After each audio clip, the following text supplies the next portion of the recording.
Magandang hapon po at nandito si Guyang, Si Guyang. si Titay, si Bijis, Pading Rene, tsaka si Gemma, So nung nakaraang gabi kasi nung 17, natagpuan ko si Bijis Kim na umiiyak. Saan? Sa daet, pero hindi siya umiiyak. Nung natagpuan ko siya, nalaman niyang nasa ospital si Mama. Yun, umiyak siya nang umiyak. Ilang oras lang nun, ano po, no? Siguro mga 2 hours pa lang nung nagkita tayo nung dinala sa ospital.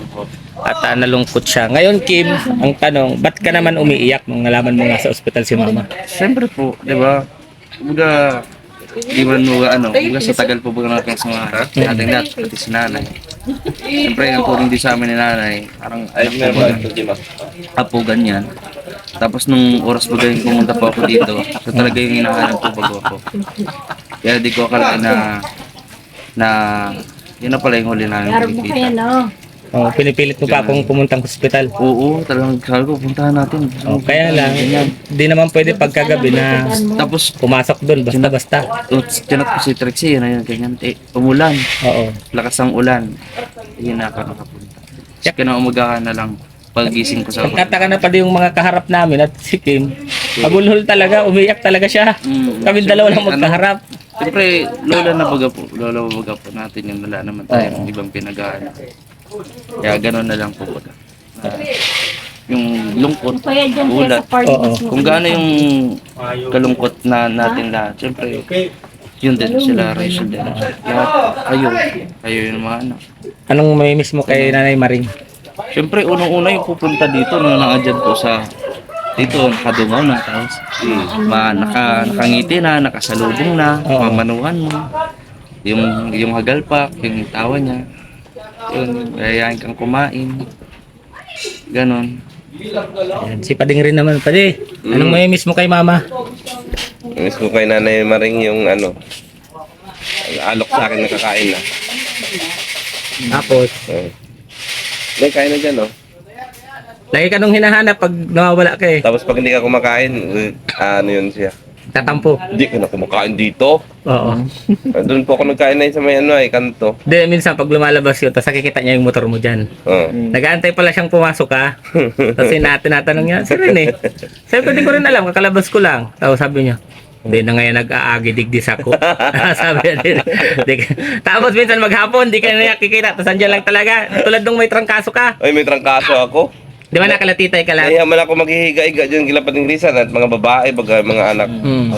Mahawahan mo pa. Eh, di ko rin naman alam na may trangkaso ka. Sabi ko, Ilang araw yun. di ko alam kung asan ka ako. Pero andyan ka ko yung motor. Ayaw ko din matulog doon sa ibabaw kasi panay ako ihi. Baba ka ng baba. Baba ako. Tapos masama ang pakiramdam ko. Kaya sabi ko kay Nanay, pag dumating ako dito, sabi ko na, doon muna ako natitay, magduduyan-duyan at sama talaga ng pakiramdam ko. Nahanap ka nun lagi eh. Sabi niya, kain ka lang mamaya. At saka kapag may pagkain naman talaga dyan, kain lang. Oo. Si Titay, anong may miss mo kay Mama Maring mo? Yung chismisan niyo o yung ganda yung Titay. Ano nga miss mo? Naiyak pa si Titay. Oo nga eh. Kitang-kita ko na yung luha niya, dudungaw na. Oo. Titay. Yung pag yung papunta siya sa labas. Oh. Tapos bago siya lalabas doon, pupunta muna siya sa kubo. Uupo.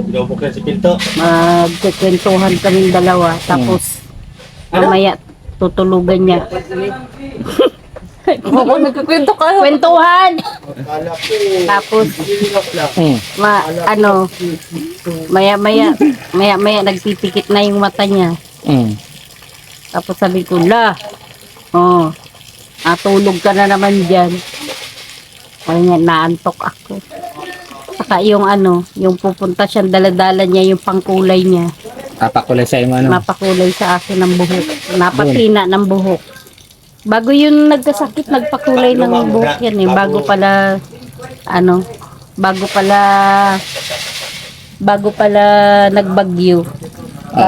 Kukulay ko lang ng buhok nun. Nag-request sa iyo mo. Kunakulayan ko daw siya ng buhok. Pero nung nadayo doon Lagi, tuwi naman yung lalabas dyan. Nahinto muna yan dyan sa tapat baga ng bahay na upo.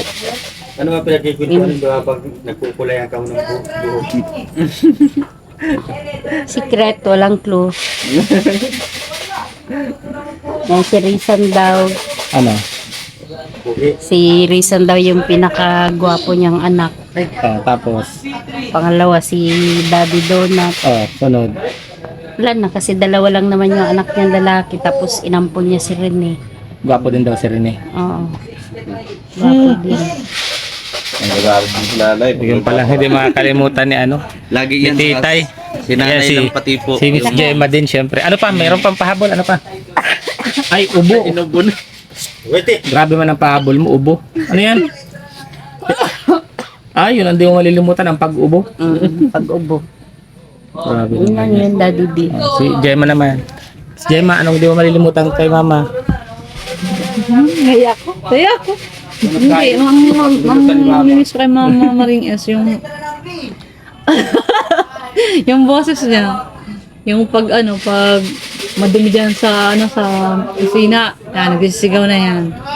Sa mga bata. Tapos, yung chismisan din ng Mama Maring. Pag nagkwento-kwento siya. ganyan. Pag nagkwentuhan pati yan, pag pagkwentuhan kami, yan, mahaba yan, kami nilalangga na kwentuhan kami dyan sa Paano sa may sa may lamesa habang nagkakape. Oo. Asan pa? Tapos yung ano pa. Yun nga. Pag napahilot siya sa akin ng tiyan kasi minsan ng tiyan. Pala.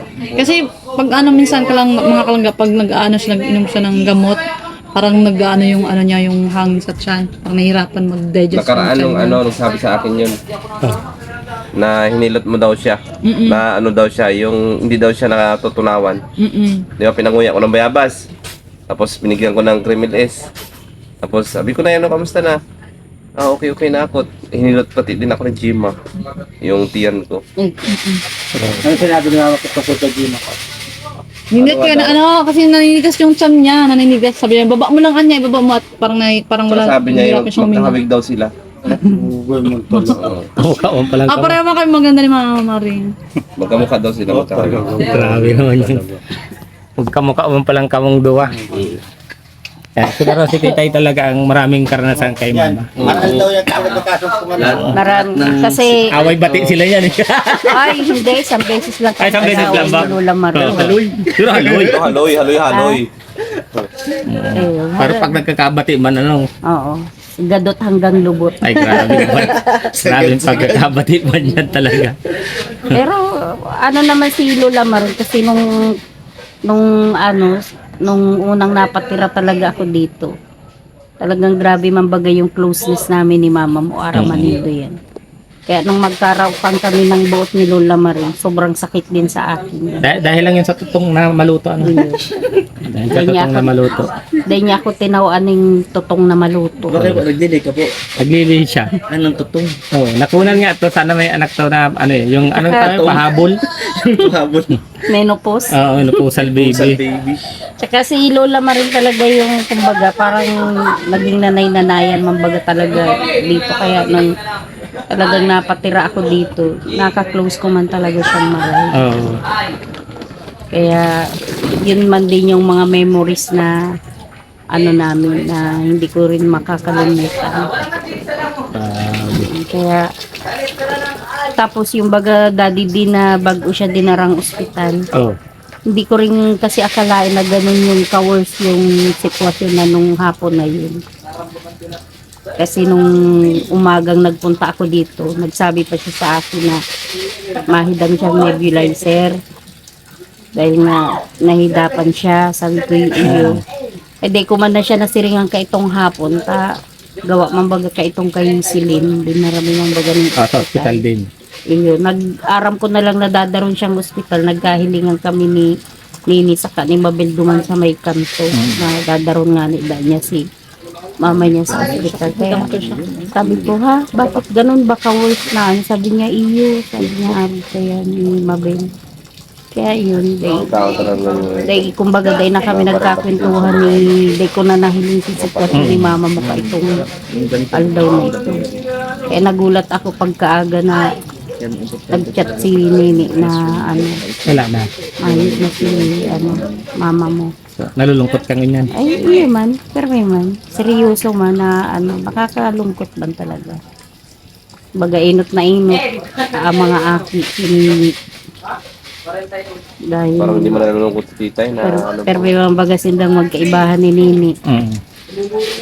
Kaya nakakalungkot man din talaga.